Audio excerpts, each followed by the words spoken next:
कर्म करते हुए समाधि रखें, अंदर ना कोई उपाधि रखें। जब हम कर्म कर रहे हैं तो समाधि जैसा व्यवहार हमारा होना चाहिए, ना कि उपाधि कि I am so and so. और ज्ञान सुनकर अपनी शांति में बैठ जाएं तो ये जरूरी नहीं है, पर कर्म योगी तो होना है। जरूरी है ऐसा कर्म हो कि मैं नेचुरल में चल रहा हूँ, नेचुरल वे से, सरलता से। निष्काम होने से तुम्हारे पहले वाले गलत कर्म भी खत्म हो जाते हैं। जैसे कोई जब नए नए सत्संग में आओ तो भगवान जी क्या बोलते, जाइए निष्काम करिए।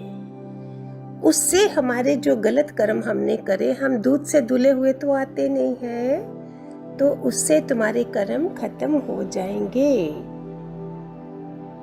तुम अपने कर्मों को मेरे को दे दो, गुरु ये बोलता है। निराकार को तुम्हारी पुकार पहुंचे तो वही तेरे घर को पवित्र करेगा। कौन सा कर्म करो ऐसा समझो मैं नहीं करता हूं, जहां मैं होती है वैसा कर्म ना करें।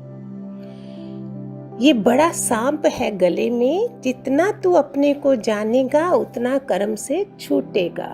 जैसे ही हम समझेंगे ना, इतना छूटते जाएंगे।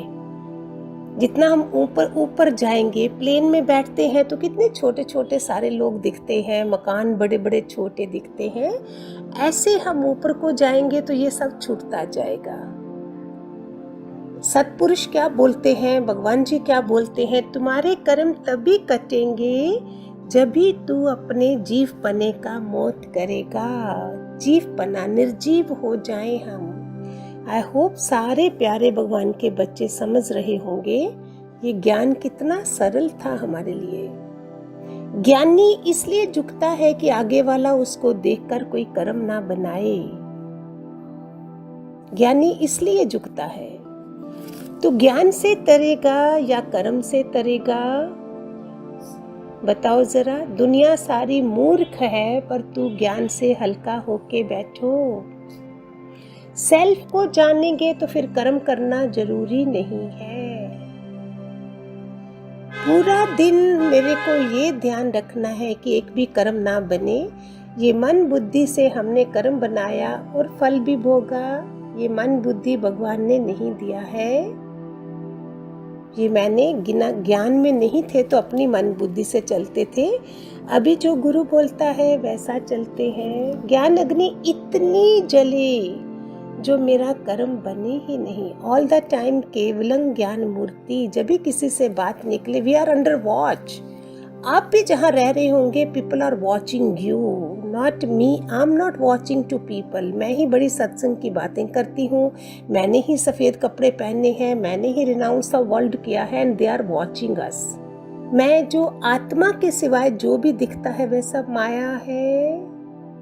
जब हम भगवान रूप ना देखकर कर्म करते हैं तो उसमें देह ध्यास बढ़ता है। सब कर्म में दोष है। किसी के भी देह के कर्म जज नहीं करना है, वरना हम देह ध्यासी हो जाएंगे। वही असर हमारे ऊपर भी आ जाएगा। जो भी शरीर से जब कर्म कर रहे हो तो अपने को यही जानो कि मैं एक आत्मा हूँ, मैं ये शरीर नहीं हूँ। वचनों में मन है पर मनुष्य में मन नहीं है। अगर मनुष्य में मन होगा तो कर्म देखेंगे, पर अगर वचन में मन रखेंगे तो देह कर्म कैसे का देखेंगे। अभी ये शरीर चुरपुराता है, तुम उसको कर्म समझते हैं, पर ये कर्म नहीं, क्रिया होती है। शरीर ना करे तो जिंक लग जाए। जैसे गाड़ी काम नहीं चलाएंगे तो गाड़ी सारा बैठ जाती है, बंद हो जाती है। दूसरे की सेवा किया तो कर्म किया, पर जो किसका भी अपना आप समझा तो दूसरा हुआ नहीं, तो कर्म भी नहीं हुआ, क्योंकि मैंने जैसे अपना करा वैसे दूसरे का समझ के करा।